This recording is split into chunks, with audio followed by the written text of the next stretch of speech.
I Am That. Talks with Sri Nisargadatta Maharaj. Chapter 49.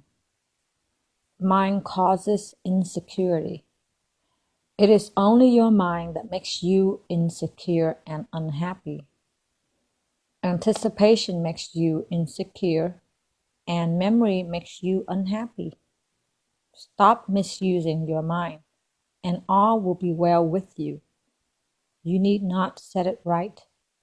It will set itself right as soon as you give up all concern with the past, in the future, and live entirely in the now. Questioner. People come to you for advice. How do you know what to answer? Maharaj. As I hear the question, so do I hear the answer. Questioner. And how do you know that your answer is right? Maharaj. Once I know the true source of the answers, I need not doubt them. From a pure source, only pure water will flow. I'm not concerned with people's desires and fears. I am in tune with the facts, not opinions. Man takes his name and shape to be himself, while I take nothing to be myself. Were I think to myself to be a body known by its name, I would not have been able to answer your questions. Were I to take you to be a mere body, there would be no benefit to you from my answers. No true teacher indulges in opinions. He sees things as they are and shows them as they are. If you take people to be what they think themselves to be, you will only hurt them as they hurt themselves so grievously all the time. But if you see them as they are in reality, it will do them enormous good. If they ask you what to do, what practices to adopt, which way of life to follow, answer, do nothing, just be. In being, all happens naturally. Questioner. It seems to me that in your talks you use the words naturally and accidentally, indiscriminately. I feel there is a deep difference in the meaning of the two words. The natural is orderly, subject to law. One can trust nature. The accidental is chaotic, unexpected, unpredictable. One could plead that everything is natural, subject to nature's laws. To maintain that everything is accidental, without any cause, is surely an exaggeration. Maharaj. Would you like it better if I use the word spontaneous instead of accidental? Questioner. You may use the word spontaneous or natural as opposed to accidental. In the accidental, there is the element of disorder, of chaos. An accident is always a breach of rules, an exception, a surprise. Maharaj. Is not life itself a stream of surprises? Questioner. There is harmony in nature. The accidental is a disturbance. Maharaj. You speak as a person, limited in time and space, reduced to the contents of a body and a mind. What you like you call natural, and what you dislike you call accidental. Questioner.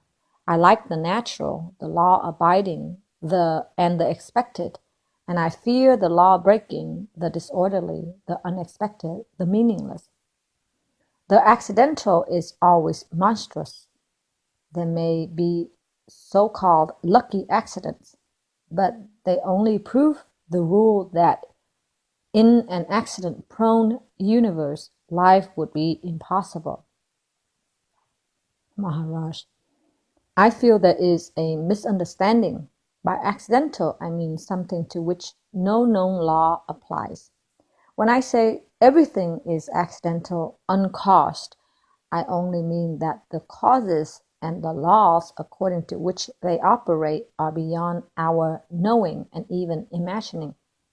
If you call what you take to be orderly, harmonious, and predictable natural, then what obeys higher laws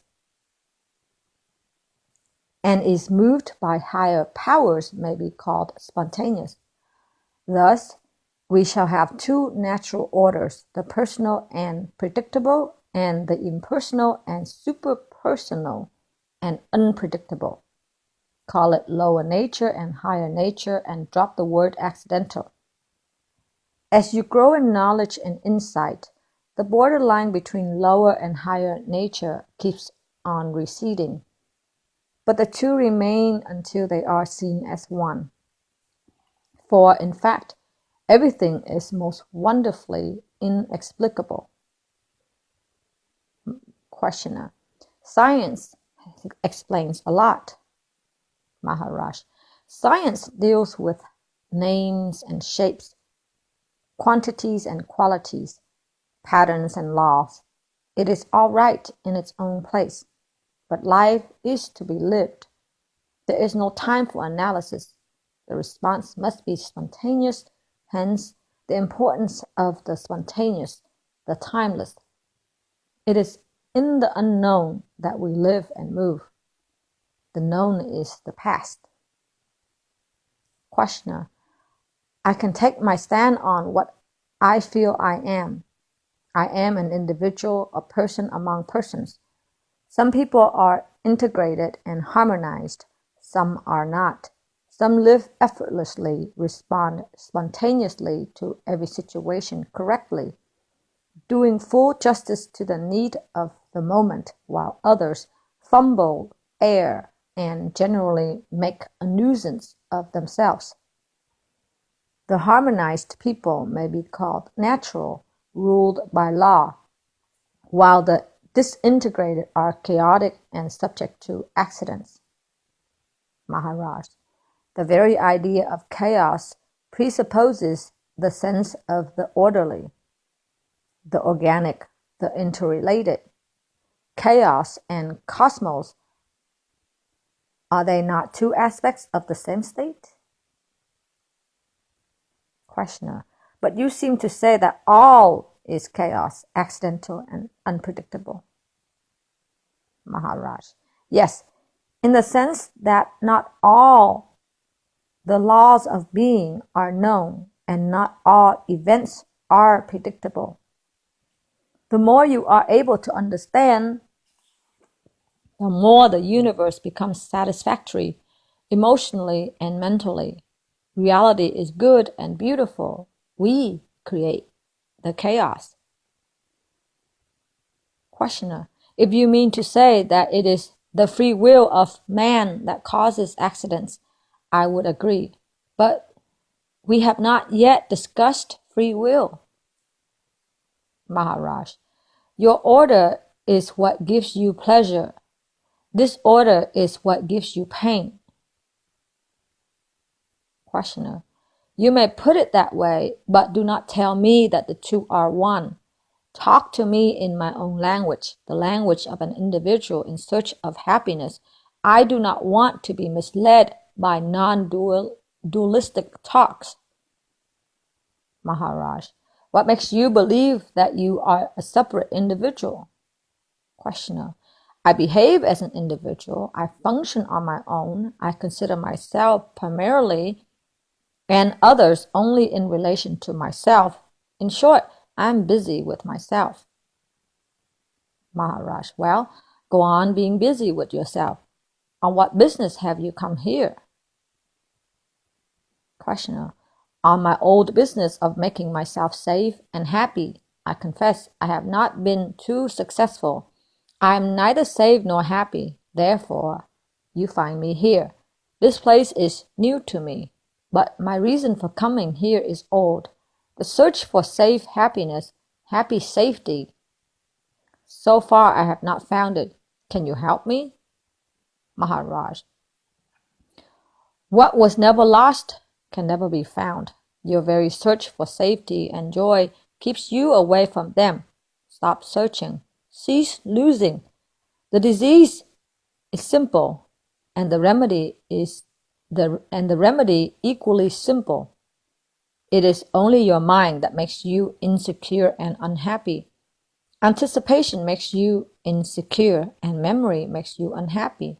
Stop misusing your mind, and all will be well with you. You need not set it right.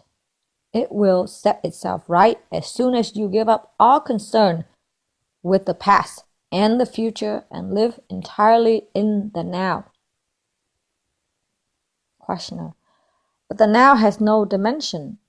I shall become a nobody, a nothing.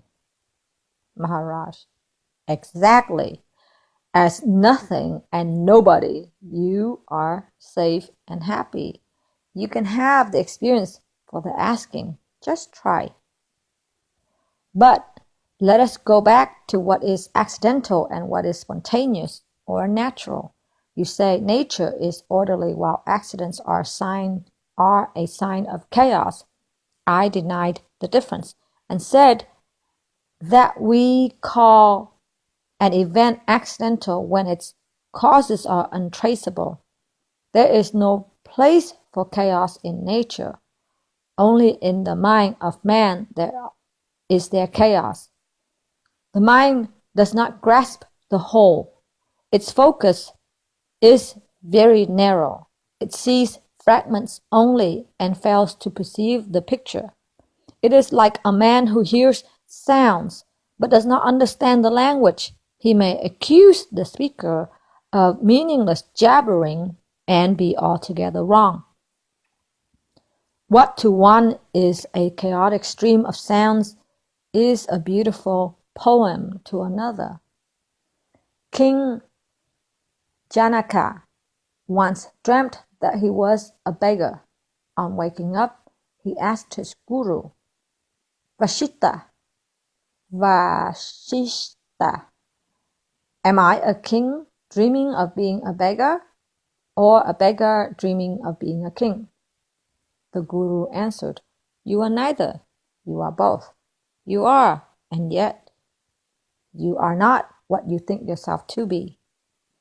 You are because you behave accordingly. You are not because it does not last. Can you be a king or a beggar forever? All must change. You are what does not change. What are you? Janaka said, yes, I am neither king nor beggar. I am the dispassionate witness. The Guru said, this is your last illusion, that you are a jnani, that you are different from and superior to the common man. Again, you identify yourself with your mind. In this case, a well-behaved and in every way exemplary mind. As long as you see the least difference, you are a stranger to reality. You are on the level of the mind. When the I am myself goes, the I am all comes. When the I am all goes, I am comes. Even when even I am goes, reality alone is, and in it, every I am is preserved and glorified. Diversity without separateness is the ultimate that the mind can touch. Beyond that, all activity ceases, because in it all goals are reached and all purposes fulfilled. Questioner. Once the supreme state is reached, can it be shared with others? Maharaj. The supreme state is universal, here and now. Everybody already shares in it. It is the same state of being, knowing and liking. Who does not like to be or does not know his own existence? But we take no advantage of this joy of being conscious. We do not go into it and purify it with all that is foreign to it. This work of mental self-purification The cleansing of the psyche is essential. Just as a speck in the eye, by causing inflammation, may wipe out the wool, so the mistaken idea I am the body, mind, causes the self-concern which obscures the universe. Let me read that again. Just as a speck in the eye, by causing inflammation, may wipe out the wool, so the mistaken idea, I am the body-mind, causes the self-concern which obscures the universe. It is useless to fight the sense of being a limited and separate person unless the roots of it are laid bare. Selfishness is rooted in the mistaken ideas of oneself. Clarification of the mind is yoga.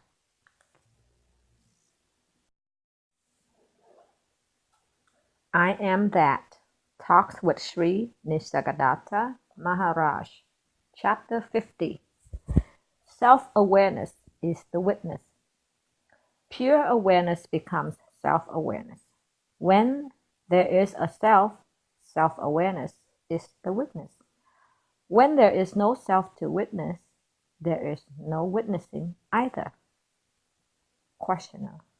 You told me that I can be considered under three aspects: the personal, vyakti, the superpersonal, vyakta, and the impersonal, avyakta. The avyakta is the universal and real pure I. The vyakta is its reflection in consciousness as I am, and the vyakti is the totality of physical and vital processes. Within the narrow confines of the present moment, the superpersonal is aware of the person, both in space and time. And not only one person, but also the long series of persons strung together on the thread of karma. It is essentially the witness as well as the residue of the accumulated experiences, the seat of memory, and the connecting link, sutrama.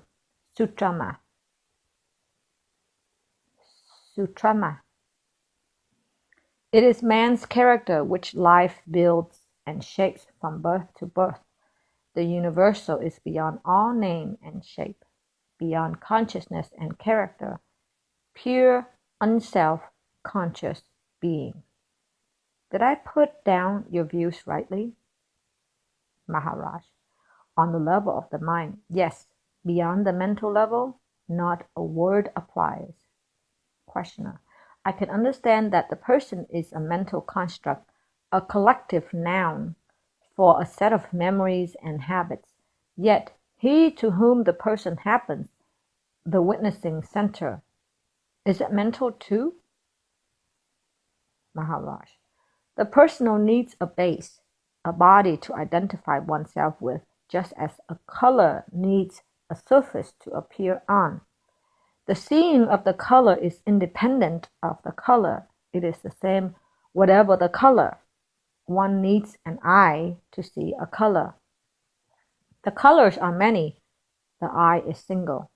The personal is like the light in the color and also in the eye, yet simple, single, indivisible, and unperceivable except in its manifestations. Not knowable, but unperceivable, unobjectable, inseparable. Neither material nor mental, neither objective nor subjective. It is the root of matter and the source of consciousness. Beyond mere living and dying, it is the all-inclusive, all-exclusive life, in which birth and death in which birth is death and death is birth. Questioner. The absolute or life that you talk about, is it real or mere theory to cover up our ignorance? Maharaj. Both. To the mind, a theory in itself, a reality. It is reality in its spontaneous and total rejection of the false. Just as light destroys darkness by its very presence, so does the Absolute destroy imagination. To see that all knowledge is a form of ignorance is itself a movement of reality. The witness is not a person. The person comes into being when there is a basis for it, an organism, a body. In it, the Absolute is reflected as awareness. Pure awareness becomes self-awareness. When there is a self, self-awareness is the witness. When there is no self to witness, there is no witnessing either. It is all very simple. It is the presence of the person that complicates. See that there is no such thing as a permanently separate person, and all becomes clear. Awareness, mind, matter, they are one reality in its two aspects as immovable and movable, and the three attributes of inertia, energy, and harmony. Questioner: what comes first, consciousness or awareness? Maharaj: awareness becomes consciousness when it has an object. The object changes all the time. In consciousness, there is movement. Awareness by itself is motionless and timeless, here and now. Questioner: is there suffering and bloodshed?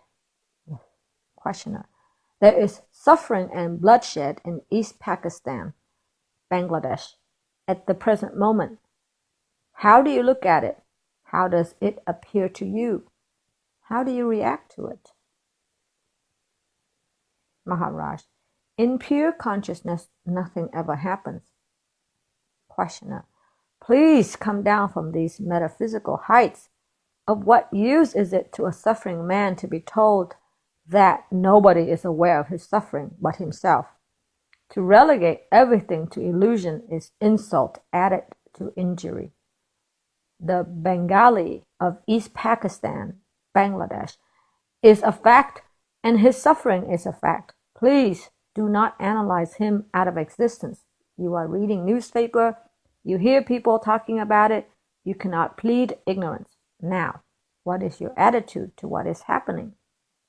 Maharaj: no attitude, nothing is happening. Questioner: any day there may be a riot right in front of you, perhaps with people killing each other. Surely you cannot say nothing is happening and remain aloof. Maharaj: I never talked of remaining aloof. You could just as well see me jumping into the fray to save somebody and getting killed. Yet to me, nothing happened. Imagine a big building collapsing. Some rooms are in ruins. Some are intact. But can you speak of the space as ruined or intact? It is only the structure that suffered and the people who happened to live in it. Nothing happened to space itself. Similarly, nothing happens to life when forms break down and names are wiped out. The goldsmith melts down old ornaments to make new. Sometimes a good piece goes with the bad. He takes it in his stride, for he knows that no gold is lost. Questioner: it is not death that I rebel against, it is the manner of dying. Maharaj: death is natural. The manner of dying is man-made. Separateness causes fear and aggression, which again cause violence. Do away with man-made separations, and all this horror of people killing each other will surely end. But in reality, there is no killing and no dying. The real does not die. The unreal never lived. Set your mind right, and all will be right. When you know that the world is one, that humanity is one, you will act accordingly. But first of all, you must attend to the way you feel, think, and live. Unless there is order in yourself, there can be no order in the world. In reality, nothing happens onto the screen of the mind. Destiny forever projects its pictures, memories of former projections, and thus illusion constantly renews itself. The pictures come and go, light intercepted by ignorance.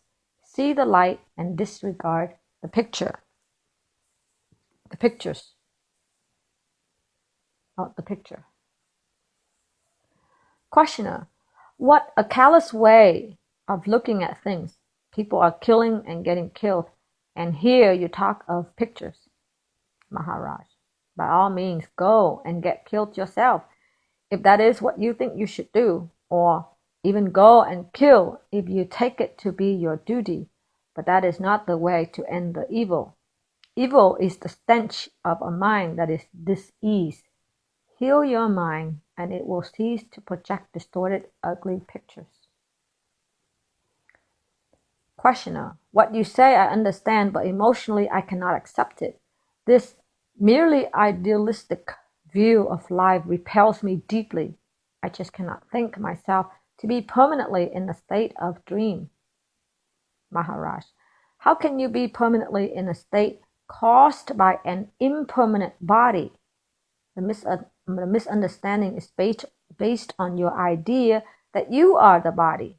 Examine the idea, see its inherent contradictions, and realize that your present existence is like a shower of sparks, each spark lasting a second, and the shower itself only a minute or two. Surely, a thing of which the beginning is the end can have no middle. Respect your terms. Reality cannot be momentary. It is timeless, but timelessness is not duration. Questioner, I admit that the world in which I live is not the real world, but there is a real world of which I see a distorted picture. The distortion may be due to some blemish in my body or mind, but when you say there is no real world, only a dream world in my mind, I just cannot take it. I wish I could believe that all the horrors of existence are due to my having a body. Suicide would be the way out. Maharaj, as long as you pay attention to ideas, your own or those of others, you will be in trouble. But if you disregard all teachings, all books, anything put into words, and dive deeply within yourself and find yourself, this alone will solve all your problems and leave you in full mastery of every situation, because you will not be dominated by your ideas about the situation. Take an example. You are in a company of an attractive woman. You get ideas about her, and this creates a sexual situation. A problem is created, and you start looking for books on continence or enjoyment. Were you a baby, both of you could be naked and together without any problem arising. Just stop thinking. You are bodies, and the problems of love and sex will lose their meaning. With all sense of limitation gone, fear, pain, and the search for pleasure all cease. Only awareness remains.